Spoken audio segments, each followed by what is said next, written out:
राज्यसभा चुनाव की तैयारियां जोरों पर। उत्तर प्रदेश में 10 राज्यसभा की सीटों के लिए होना है चुनाव।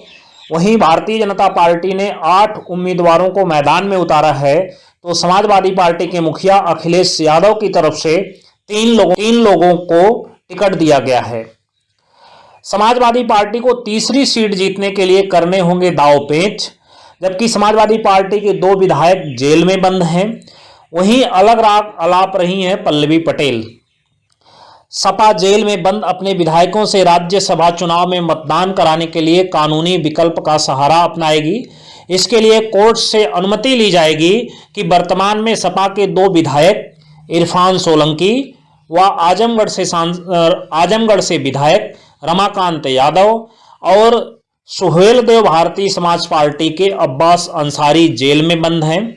यहां बताते चलें कि वर्ष 2017 के राष्ट्रपति चुनाव में बहुजन समाजवादी पार्टी के विधायक मुख्तार अंसारी जेल से लखनऊ मतदान के लिए लाए गए थे। उन्होंने सत्ताधारी दल के प्रत्याशी महामहिम रामनाथ कोविंद के खिलाफ यूपीए की मीरा कुमार को वोट दिया था। राज्यसभा की 10 सीटों के लिए भाजपा ने 8 प्रत्याशी मैदान में उतारकर मुकाबले को रोचक बना दिया है। एनडीए को 8 सीट जीतने के लिए 296 वोटों की जरूरत है, जबकि उसके पास करीब 287 मतों का इंतजाम है।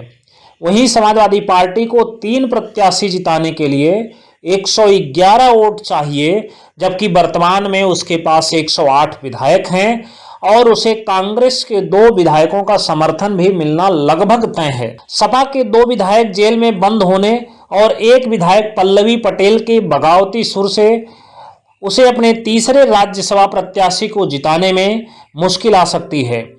सुहेलदेव भारतीय समाज पार्टी के विधायक अब्बास अंसारी को समाजवादी पार्टी के कोटे से ही वर्ष 2022 में टिकट दिया गया था। यह चुनाव सपा और सुहेलदेव भारतीय समाज पार्टी ने मिलकर लड़ा था। हालांकि बाद में पलटी मारते हुए सुभाषपा एनडीए का हिस्सा हो गई।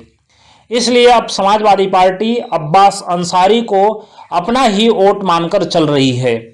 इन परिस्थितियों में इस चुनाव में सपा के लिए भी हर वोट का बड़ा महत्व है। बताते चलें कि सपा के रणनीतिकार वोटिंग से 3-4 दिन पहले इन विधायकों को मतदान की अनुमति के लिए संबंधित कोर्ट में आवेदन करेंगे। वर्ष 2008 में तत्कालीन सपा सांसद अतीक अहमद को भी लोकसभा में अविश्वास प्रस्ताव पर मतदान करने के लिए केंद्र सरकार ने फरलो अर्थात थोड़े दिन के लिए छुट्टी जेल से दिलाई थी। यह अविश्वास प्रस्ताव तत्कालीन मनमोहन सरकार के खिलाफ लाया गया था, लेकिन इसमें दिलचस्प बात यह रही कि अतीक ने अपनी पार्टी के व्हिप के खिलाफ जाकर अविश्वास प्रस्ताव के पक्ष में मतदान दिया, जबकि उस समय सपा यूपीए सरकार के पक्ष में खड़ी थी। गाजीपुर से बसपा सांसद अफजाल अंसारी कहते हैं कि जेल में बंद प्रतिनिधि को कोर्ट अनुमति से मतदान के लिए लाया जा सकता है। बंदी जनप्रतिनिधि जेल अधीक्षक को इस संबंध में अपनी अर्जी दे सकता है या फिर अपने वकील के माध्यम से संबंधित कोर्ट में भी अर्जी लगा सकता है। अफजाल अंसारी कहते हैं कि विधानसभा अध्यक्ष को भी यह अधिकार है कि वह सीधे जेल अधीक्षक को पत्र लिखकर विधायक को मतदान के लिए उपस्थित रहने के आदेश दे सकते हैं, लेकिन वर्तमान व्यवस्था में यह मुमकिन नहीं है। इसलिए समाजवादी पार्टी को कोर्ट के अलावा कोई दूसरा चारा नहीं है।